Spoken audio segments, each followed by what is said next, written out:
우리가 배우는 행렬 단원의 진짜 제목이 뭔지 아세요? 행렬과 그래프예요. 그렇기 때문에 오늘 배울 그래프와 행렬 단원이 이 행렬 단원에서 이 행렬 단원의 목적이 아닐까 싶은데 뭐 사실은 역행렬이 더 많이 나오죠. 아무튼 이 단원에서는 그래프를 행렬로 어떻게 나타낼 수 있는지, 둘의 관계는 무엇인지에 대해서 알아볼 거예요. 그 전에 그래프가 무엇인지를 알아야겠죠. 그래프는 그냥 쉽게 말해서 점과 선으로 이루어진 도형이에요. 점과 선으로 이루어진 도형인데, 그래프에서 이 점을 뭐라고 하냐면 꼭지점이라 그러고요. 점과 점 사이를 잇는 선을 변이라 그래요. 이 변은 뭐 꼭 직선이 아니어도 이렇게 곡선이 될 수도 있고요. 그리고 두 점을 잇는 변이 꼭 한 개가 아니라 뭐 두 개, 세 개, 네 개 뭐 원하는 만큼 이렇게 그릴 수 있어요.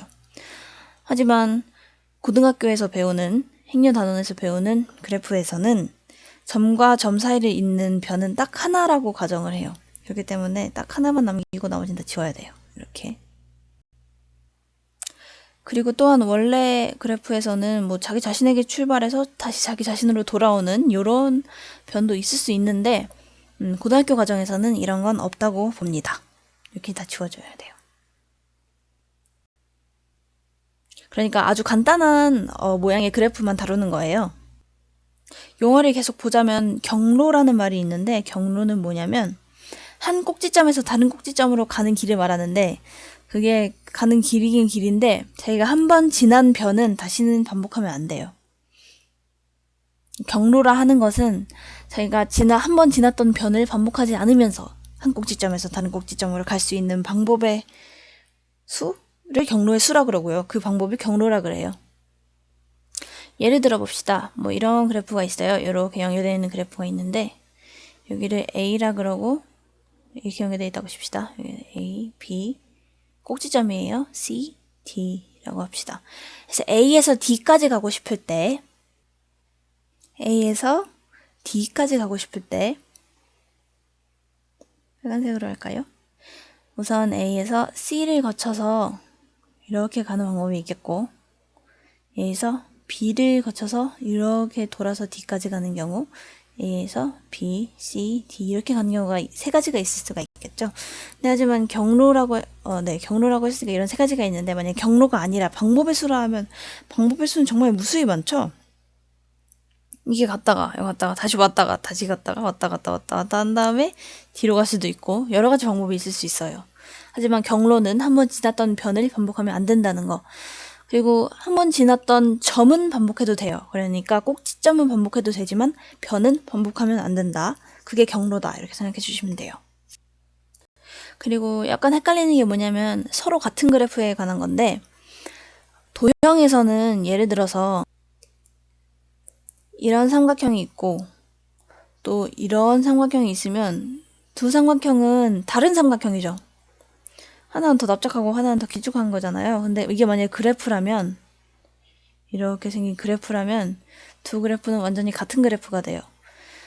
그래프는 그냥 표면적으로 보이는 모양이 같다고 해서 같은 그래프가 아니라 모양이 같지 않아도 변의 개수, 꼭지점의 개수 그리고 이것들의 연결 상태가 같으면 같은 그래프라고 봐요. 그래서 어떤 이렇게 쉬운 모양의 그래프면 상관이 없는데 굉장히 어려운 굉장히 그냥 딱 봐서는 모르겠는 모양의 그래프가 있을 수도 있거든요. 예를 들어서 이런 모양의 그래프라고 치면 이 모양의 그래프와 이런 게 있을 수 있죠. 이렇게 이런 모양의 그래프가 딱 봐서는 이게 같은 모양의 그래프인지 잘 감이 안 오지 않아요? 그럴 때 이렇게 대충 어림짐작으로 맞추는 게 아니라 좀 더 정확하게 판단하기 위해서 우리가 차수라는 개념을 생각해 볼 건데요. 차수가 뭐냐면 한 꼭지점에 연결된 변의 개수를 그 꼭지점의 차수라 그래요. 그래서 각각 이 꼭지점들의 차수를 써보면 이 꼭지점의 차수는 뭐죠? 변이 3개 연결되어 있으니까 3이죠. 이 꼭지점은 이것도 3, 여기도 3, 그리고 여기도 3. 맞죠? 여기서도 3, 3, 3, 3이죠. 같은 그래프니까. 그래서 차수가 같고 또 꼭지점의 개수가 같고 변의 개수까지 같으니까 이거는 근데 이게 세 개가 같다고 해서 또 이게 같은 그래프라는 건 또 아니에요. 이 세 개가 같지만 또 다른 그래프일 수도 있거든요. 근데 만약에 이 세 개가 다르다면 이건 확실히 다른 그래프구나 이런 식으로 생각할 수 있다는 거죠. 이제 이 그래프를 행렬로 어떻게 나타낼 것인지에 대해서 알아볼 건데요. 이 그래프를 한번 행렬로 우리가 나타내 볼 거예요. 나타내기 위해서 우선 이 꼭지점, 각 꼭지점마다 이름을 붙여줄 건데 이 꼭지점을 A, B, C, D라고 할게요. 이제 행렬을 만들 건데 꼭지점이 4개죠? 그러면 4 곱하기 4 행렬을 만들어주는 거예요. 각 꼭지점의 이름은 A, B, C, D. 그러니까 세로 줄에도 A, B, C, D라고 써주고. 그래서 4차 정사각 행렬이 되는 거죠. 여기다가 이 각 꼭지점 사이에 연결 상태를 보고 이 두 꼭지점이 연결되어 있으면 1이라 쓰고 연결되어 있지 않으면 0이라고 써줄 거예요. 봅시다. A와 A는 연결되어 있지 않다고 보거든요. 때문에 각 꼭지점과 자기 자신에서 자기 자신으로는 연결되어 있지 않다고 봐주시면 되겠고요. A와 B 연결되어 있죠. A와 C 연결되어 있고 이 그래프는 자기 자신을 제외한 모든 꼭지점에 다 연결되어 있잖아요. 그러니까 볼 것도 없이 다 1이라고 써주면 되겠습니다. 이런 식으로요. 이게 바로 이 그래프를 행렬로 나타낸 것인데 이걸 전문용어로 인접행렬이라 그래요. 근데 몰라도 돼요. 이 인접행렬의 특징이 몇 가지가 있는데요. 우선 이건 정사각 행렬이 되겠죠, 항상. 그래서 이 주대각선을 보면 주대각선은 항상 뭐예요? 주대각선은 항상 0이에요. 그쵸? 주대각선은 항상 0이에요. 자기 자신에서 자기 자신으로 가는 길은 없다고 보는 거니까. 그리고 또 이 인접행렬은 이 주대각선을 기준으로 좌우가 대칭이에요. 이것도 조금만 생각해보면 당연하죠. A에서 C를 연결한 거나 C에서 A를 연결한 거나 같은 거잖아요. 그러니까 이 주대각선을 기준으로 항상 대칭이 되겠죠. 그리고 또 마지막 성질이 있는데요.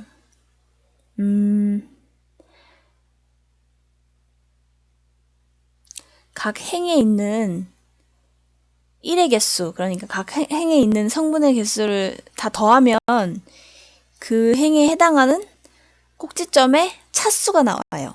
이건 열에서도 마찬가지죠. 이걸 세로끼리 이렇게 다 더하면 그 꼭지점에 해당하는 차수가 나와요. 당연한 말이죠. 어차피 여기 1이라는 숫자의 의미 자체가 이 두 꼭지점이 연결되어 있다는 뜻이니까요.